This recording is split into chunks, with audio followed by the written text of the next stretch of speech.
name is Dr. Srinivasa Kosiganti, working for Mahindra. When it comes to circular economy, recent past I have done some work actually, and it is based on oil and gas and energy as such actually. Okay, so with respect to that, I did some work especially in fossil oils and non-fossil oils, which is very very important for the industry as such at this point in time. Okay, so when we take off circular economy, we follow a principle called as take, make, and dispose model of the production, right? Actually, so in this particular thing, one thing I want to brought out is product as a service. Actually, okay. So basically, when I'm saying product as a service, that means if you involve shifting from selling products to leasing them as services, then here technology plays a crucial role. And this model also encourages manufacturers to create durable, maintainable, and sustainable, and more importantly, recyclable products as such. Actually, so this point is very, very important from the technology point of view for recycling, because in cloud, we are actually making use of several services like software as a service, platform as a service, infrastructure as a service. But here we are actually taking it as product as a service in recycling as such, actually. Okay. So from that point of view, actually, if you think, especially oil and gas, in the next 2 to 3 years, there would be 1% GDP growth. That needs 1.25x energy growth as such, actually. Okay. And the non-fossil oil fuel plays a major role. Because with the hydrocarbons that are actually getting emitted with petrol and diesel and natural gas, so non-fossil oil has become a major essence in oil and gas industry, especially solar energy, wind energy, hydropower, geothermal, biomass, etc. Actually, okay. And there is a lot of recycling happening in these particular areas as such, actually, okay. And if you think of the Middle East, dominance in this particular area, many major giants are trying to cut down that particular dominance as such. Actually, they are trying to boost up hydrogen and nitrogen as such. Actually, okay. So if we understand the circular economy in this particular case, actually, okay, what we are trying to do is we are trying to reduce the dependency on finite resources. Like we are transitioning ourselves to renewable energy, like solar, wind, hydropower, etc. This itself is a beautiful philosophy of a circular economy, which is sustainable resource usage, actually. Okay. Then we are also decreasing the environmental impact. So non-fossil energy sources have a low environmental footprint compared to traditional fossil fuels, actually. Okay. In the sense that air pollution, then gas emissions, and ecological degradation with fossil oils is creating a lot of problem. And in the recent meeting that was concluded by several prime ministers across the globe in Delhi, they have pointed out this particular thing actually very importantly, that they want to cut down the carbon emission as much as possible. So one of the important things I would highlight is, how do you recycle and how do you make sure that the finite resources that we have, like non-fossil resources, how effectively we can use them so that we can reduce the carbon emission and we can also improve the ecological upgradation as such. Okay. So in the energy efficiency and conservation sector, actually, okay, for example, if you take renewable energy technologies as such, they are continuously improving the efficiency and contributing to the conservation of resources, actually. Okay. So these are some of the important things that are going that are across in the world, actually. Okay. And if you see, better battery technologies, which are very, very important for intermittent nature of renewable sources. This is also very important from the circular economy point of view, where a lot of industries, companies are focusing and concentrating on how flexible the energy distribution system could be made as such. Actually, okay.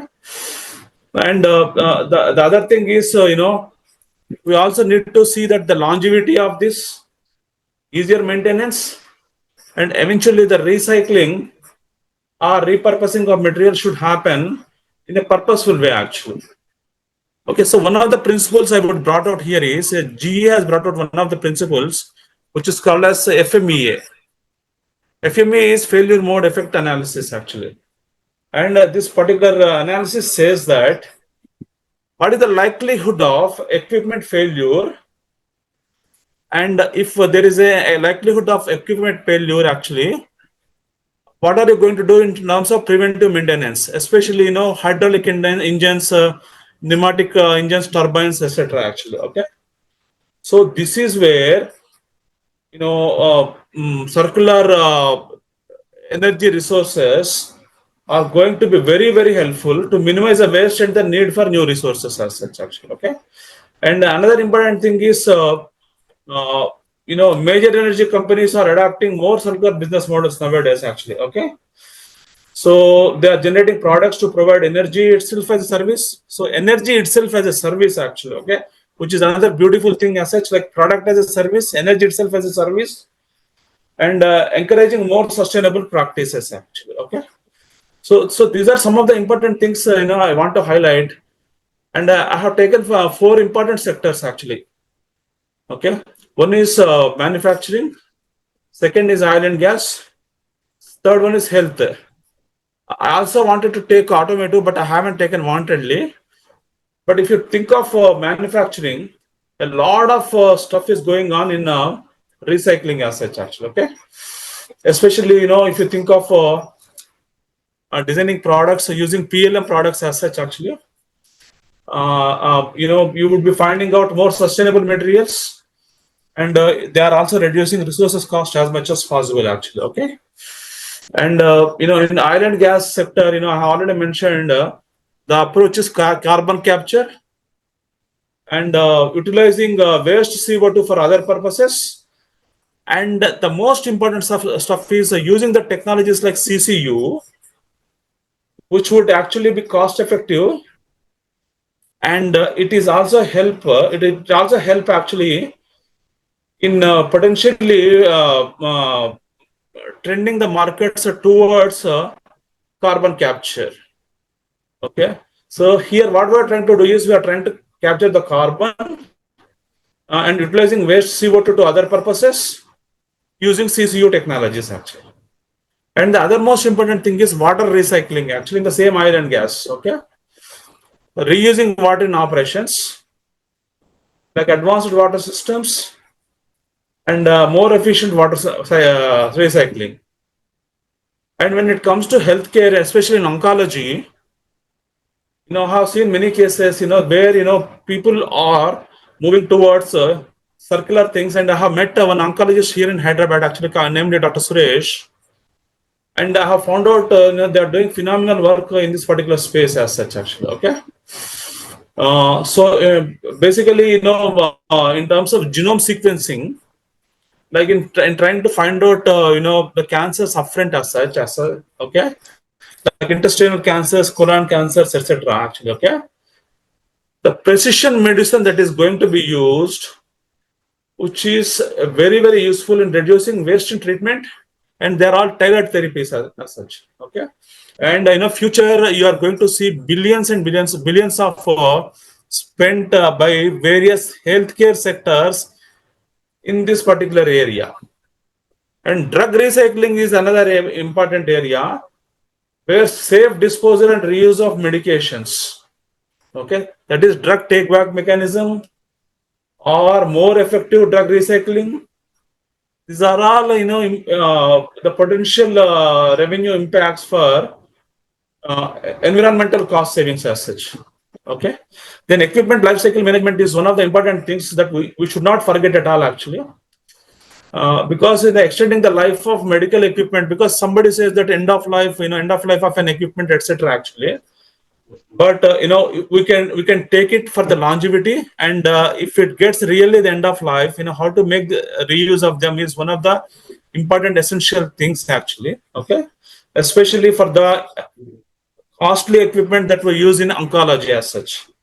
Okay, that is where I would say that prosthetics production savings would be a revenue impact that would be there actually. Okay, and equipment reuse revenue is also another important thing. And from the neurology perspective, neuroimaging analysis, like using AI, MRI technologies, which we are already using.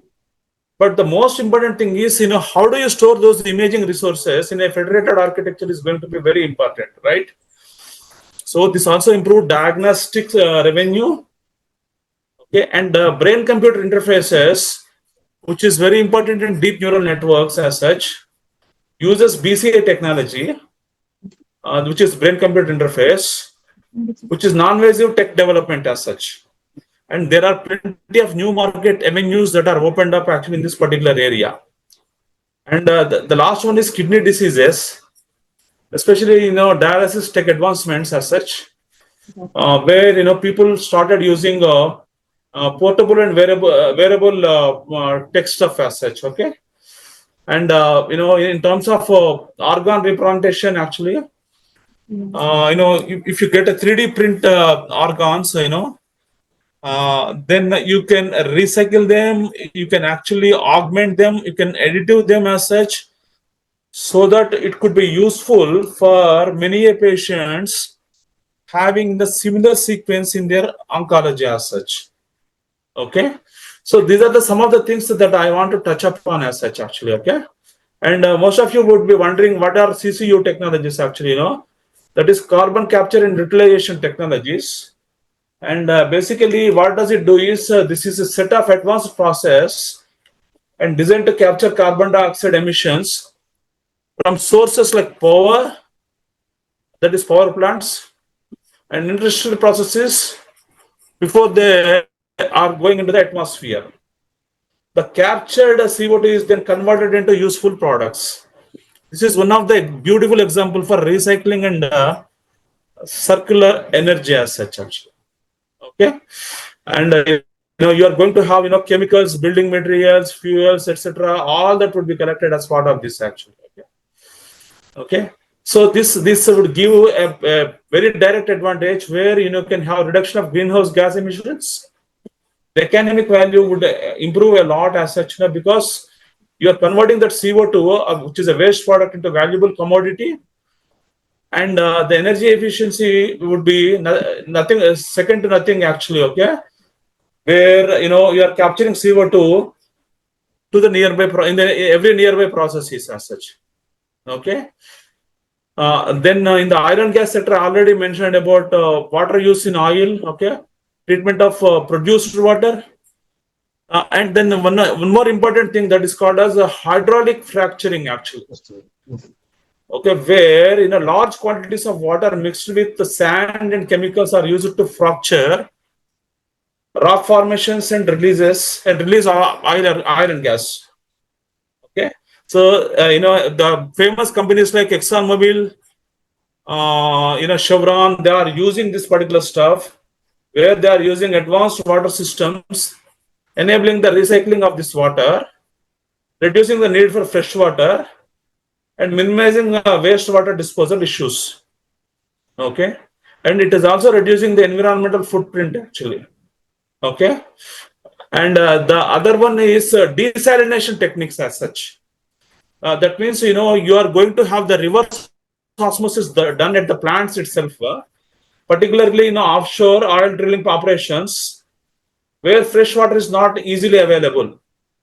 So this is where it is going to be fantastically helpful as such actually. Okay, and oil recovery is something which is very, very important, where water is injected into oil reservoirs to help extract more oil. Okay, and the use of recycled water in this case is going to provide a sustainable option compared to using fresh water as such. Okay, and it is also following all compliances and regulations as such. Okay, and lastly, I want to touch upon AI and genome sequencing, especially in oncology areas. Where optimizing resources using use and production processes as such, where genome sequencing would be done, which are more resistant to disease and adverse environmental conditions, enhancing yield and reducing resource wastage. Okay, so this is also important in what is called as salination of water actually. Okay, and energy efficiency and renewable energy. People are using AI as one of the important facet here, where energy production by predicting weather patterns, increasing the energy distribution also actually. Okay, so lastly, I would say that AI tools are very, very helpful, especially augmented reality, virtual reality, and several other techniques like deep neural networks, using convolutional neural networks, RNNs. These are all actually providing beautiful things in recycling as such. And in future, in very near future, you would see there is a huge impact on the economy in terms of dollars. Actually, I have predicted some certain things using regression formula, which you can see in the PPTs. Which should go further up actually. Okay. Sir, So I have given tentative predicted values as such. 2024, 2025, 26, 27 as such in manufacturing, healthcare, and energy sectors, where you would be having a revenue which is close to 93 billions, and growth rate would be at some point in time it would decrease actually, because people still are not accustomed to additive manufacturing kind of stuff, which is also very, very important in using circular methods or recycling methods as such. Initially, you face certain problems, but I would see that healthcare is progressing in a lot better way as such actually, and oil and gas is also going in a very beautiful way in terms of actually providing those revenues that the world is needing at this point in time as such. Please go to next slide.